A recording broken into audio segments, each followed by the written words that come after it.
സുഹൃത്തുക്കളെ, തെറ്റിദ്ധാരണകൾ മാറ്റുക. ഇസ്ലാം എന്നാൽ സിമ്പിളായി പറഞ്ഞു തരാം. ഏകനായ പ്രപഞ്ച സൃഷ്ടാവിൽ വിശ്വസിക്കുകയും അവനെ മാത്രം ആരാധിക്കുകയും അവനോട് മാത്രം പ്രാർത്ഥിക്കുകയും അവനിലേക്ക് ഒന്നിനെയും തുല്യമായി കാണാതിരിക്കുകയും അഥവാ അവനിലേക്ക് ഒന്നിനെയും പങ്കു ചേർക്കാതിരിക്കുകയും അവന് പുറമെ മറ്റൊന്നിനെ ആരാധിക്കാതിരിക്കുകയും ചെയ്യുക. സൽക്കർമ്മങ്ങൾ പ്രവർത്തിക്കുകയും ദുഷ്കർമ്മങ്ങളിൽ നിന്ന് വിട്ടുനിൽക്കുകയും അവൻ നൽകിയ സമ്പത്തിൽ നിന്ന് പാവപ്പെട്ടവർക്കും അവൻ കൽപ്പിച്ചിട്ടുള്ള വ്യക്തികൾക്കുമൊക്കെ നൽകുകയും അവൻ നമ്മുടെ സമ്പാദ്യത്തിൻ്റെ ശുദ്ധീകരണമായ സകാത്ത് കൊടുത്തു വിട്ടുകയും അവൻ്റെ ദൂതന്മാരിൽ വിശ്വസിക്കുകയും തൻ്റെ ഉപദ്രവത്തെ തൊട്ട് മറ്റുള്ളവരെ സംരക്ഷിക്കുകയും അവനിൽ നിന്ന് പ്രതിഫലം ആഗ്രഹിച്ചുകൊണ്ട് അവൻ പറഞ്ഞ ആരാധനാ കർമ്മങ്ങൾ ഗ്രഹങ്ങളുടെ സഞ്ചാരപഥത്തിനനുസരിച്ച് അവൻ നിർണയിക്കപ്പെട്ട കൃത്യസമയത്തുള്ള ആരാധനാകർമ്മങ്ങൾ കണിശമായി പാലിക്കുകയും ചെയ്യുക എന്നത് മാത്രമാണ് ഇസ്ലാം എന്ന മതം കൊണ്ടുദ്ദേശിക്കുന്നത്. ഇസ്ലാമിൻ്റെ പ്രത്യേകത എന്ന് വെച്ചാൽ ഒരു മനുഷ്യൻ മുസ്ലിമാകുന്നതോടുകൂടെ അവൻ രാവിലെ ഉറക്കമെഴുന്നേറ്റത് മുതൽ അവൻ്റെ പ്രാർത്ഥനകളും അവൻ്റെ ദിക്റുകളും അതായത് ജപങ്ങളുമെല്ലാം അവന് പ്രതിഫലാർഹമാണ്. ദൈവത്തിൽ നിന്നുള്ള, അള്ളാഹുവിൽ നിന്നുള്ള, ഏകനായ പ്രപഞ്ച സൃഷ്ടാവിൽ നിന്നുള്ള പ്രതിഫലം അവന് നൽകിക്കൊണ്ടിരിക്കും. അവൻ്റെ ഏതേത് കർമ്മത്തിനും അവന് പ്രതിഫലം നൽകിക്കൊണ്ടിരിക്കും എന്നതാണ് അവനുള്ള പ്രത്യേകത. രാവിലെ ഒരു മുസ്ലിം എഴുന്നേറ്റാൽ വൈകുന്നേരം വരേക്കും അവൻ ചെയ്യുന്ന എല്ലാ നല്ല കർമ്മങ്ങൾക്കും അവൻ പ്രതിഫലം രേഖപ്പെടുത്തുകയും ആ പ്രതിഫലത്തിന് അനുസരിച്ച് അവർക്ക് പരലോകത്ത് ഉത്തമമായ ഭവനം നൽകുകയും ചെയ്യുമെന്നതാണ്. എന്നാൽ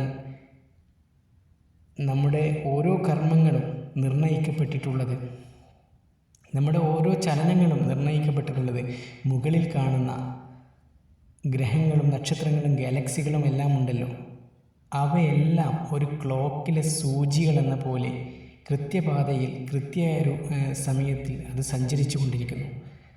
അവയുടെ സഞ്ചാരപഥത്തിനനുസരിച്ചാണ് മനുഷ്യനെ, ജീവജാലങ്ങളെയും എല്ലാം അവൻ ക്രമീകരിച്ചിട്ടുള്ളത്. ഓട്ടോമാറ്റിക് സിസ്റ്റമാണ്. അഥവാ നാം അടുത്ത മൊമെൻറ്റിൽ ചെയ്യുന്ന ഒരു പ്രവൃത്തി, അത് നന്മയാവട്ടെ തിന്മയാകട്ടെ, അതൊരു വാക്കാവട്ടെ ഒരു പ്രവൃത്തിയാവട്ടെ, അതിനെ അടിസ്ഥാനപ്പെടുത്തിയായിരിക്കും ഗ്രഹങ്ങളുടെ സഞ്ചാരപഥത്തിനനുസരിച്ച് നമ്മളിലേക്ക് വന്നു ഭവിക്കുന്ന ദുഃഖങ്ങളും പ്രയാസങ്ങളും പ്രതിസന്ധികളും സന്തോഷങ്ങളും അനുഗ്രഹങ്ങളുമെല്ലാം.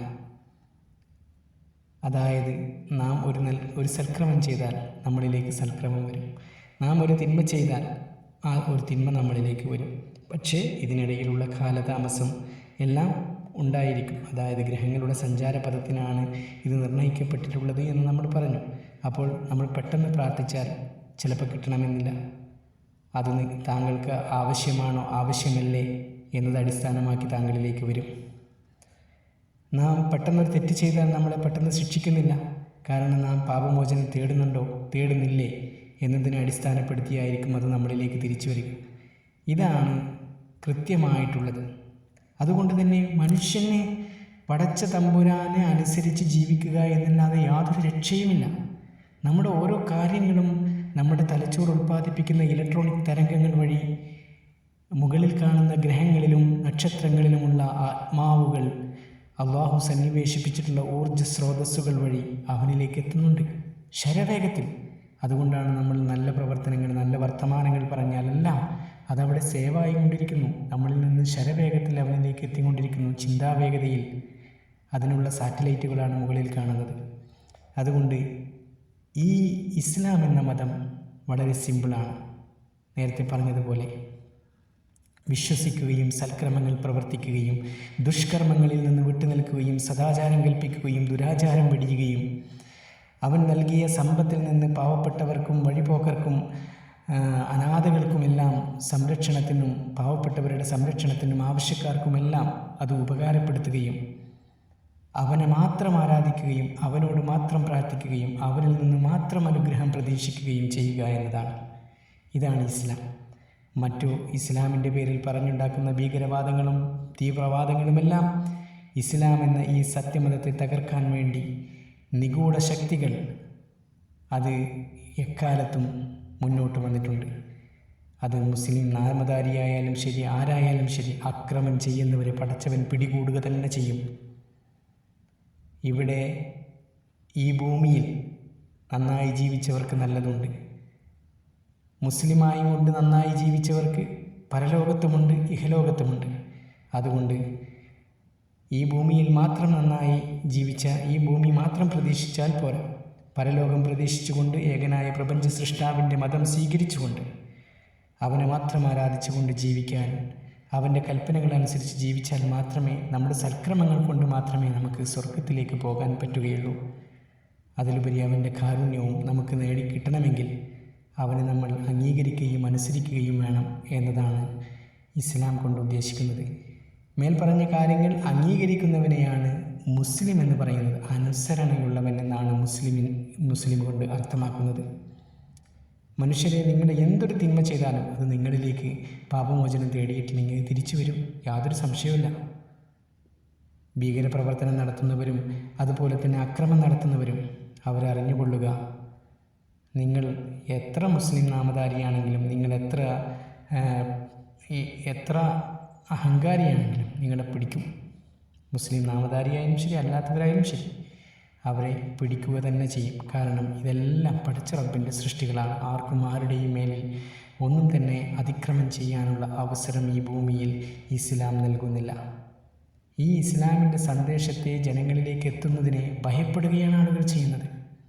മനുഷ്യരെ, നന്നായി ജീവിച്ചാൽ നിങ്ങൾക്ക് ഈ ഭൂമി ലോകത്തും പരലോകത്തും നല്ലതുണ്ടായിരിക്കും. ഇവിടെ കണ്ണില്ലാത്തവരും അംഗവൈകല്യമുള്ളവർ, ലിംഗവൈകല്യമുള്ളവർ, ജനിതക വൈകല്യമുള്ളവർ, ഓട്ടിസം ബാധിച്ചവർ, ഇത്തരം ആളുകളൊക്കെ ഉണ്ടല്ലോ, ഇവരോടൊന്നും ദൈവം അനീതി ചെയ്തിട്ടില്ല. ഇവർക്കൊക്കെയും ഈ ഭൂമി ലോകത്ത് മുമ്പ് പല ജീവിതങ്ങളും കഴിഞ്ഞു പോയിട്ടുണ്ട്. അവരുടെ പ്രവർത്തനത്തിൻ്റെ ഫലങ്ങൾ കാരണമായി, അവരുടെ കൈകൾ പ്രവർത്തിച്ചു വെച്ചതിൻ്റെ ഫലമായും കൊണ്ട് മാത്രമാണ് അവർ ഇതെല്ലാം അനുഭവിക്കുന്നത്. ഇവിടെ ഉയർത്തെഴുന്നേൽപ്പിൻ്റെ നാൾ വരെ നമ്മൾ ഇവിടെ ജീവിക്കുന്നുണ്ട്. മനുഷ്യർ ഉയർത്തെഴുന്നേൽപ്പിൻ്റെ നാൾ വരെ ഇവിടെ ജീവിക്കുന്നുണ്ട്. അതുകൊണ്ട് തന്നെ ഞാൻ മുസ്ലിമായി, അല്ലെങ്കിൽ ഞാൻ ഹിന്ദുവായി, ഞാൻ ക്രിസ്ത്യാനിയായി ജനിച്ചതുകൊണ്ട് അങ്ങനെയാണ് ഇങ്ങനെയാണ് എന്നൊന്നും പടച്ച റബ്ബിൻ്റെ അടുക്കൽ ചെന്നുകൊണ്ട് പരാതി പറഞ്ഞ് രക്ഷപ്പെടാമെന്നൊന്നും ഒരാളും വിചാരിക്കേണ്ട. സ്വർഗത്തിൽ പോകാനുള്ള മാനദണ്ഡം നേരത്തെ പറഞ്ഞതാണ്, വിശ്വസിക്കുകയും സൽക്രമങ്ങൾ പ്രവർത്തിക്കുകയും ചെയ്യുക എന്നതാണ്. മനുഷ്യരെ, നിങ്ങൾക്ക് അല്ലാഹു ബുദ്ധി തന്നിട്ടില്ലേ? നിങ്ങൾ ആരാധിക്കുന്നത് ചില മനുഷ്യരെയാണ്. അവരാവട്ടെ കുറച്ചു കാലം ജീവിച്ച് കുറച്ച് കാലം കഴിഞ്ഞ് മരിച്ചുപോയി ഭൂമിയുടെ കുഴിമാടത്തിൽ കഴിയുന്ന അവരൊന്നുമല്ലല്ലോ സെക്കൻഡിൽ 30 കിലോമീറ്റർ വേഗതയിൽ ഈ ഭൂമിയെ സഞ്ചരിപ്പിക്കുന്നത്. ഈ ഭൂമിയിൽ കഴിയുന്ന നിങ്ങളുടെ വല്ല ആരാധ്യന്മാരുമാണോ സെക്കൻഡിൽ 30 കിലോമീറ്റർ വേഗതയിൽ സഞ്ചരിപ്പിക്കുന്ന ഈ ഭൂമിയെ നിയന്ത്രിക്കുന്നത്? സെക്കൻഡിൽ 250 കിലോമീറ്റർ വേഗതയിൽ സഞ്ചരിച്ചു കൊണ്ടിരിക്കുന്ന സൂര്യനെ നിയന്ത്രിച്ചു കൊണ്ടിരിക്കുന്നത് നിങ്ങൾ ഭൂമിയിൽ ദൈവമായി കണ്ട് ആരാധിക്കുന്ന, നിങ്ങൾ നേർച്ച വഴിപാടുകൾ ചെയ്യുന്ന വല്ലവരുമാണ് മനുഷ്യർ. ചിന്തിക്കുക. പരിവർത്തനം അനിവാര്യമാണ്.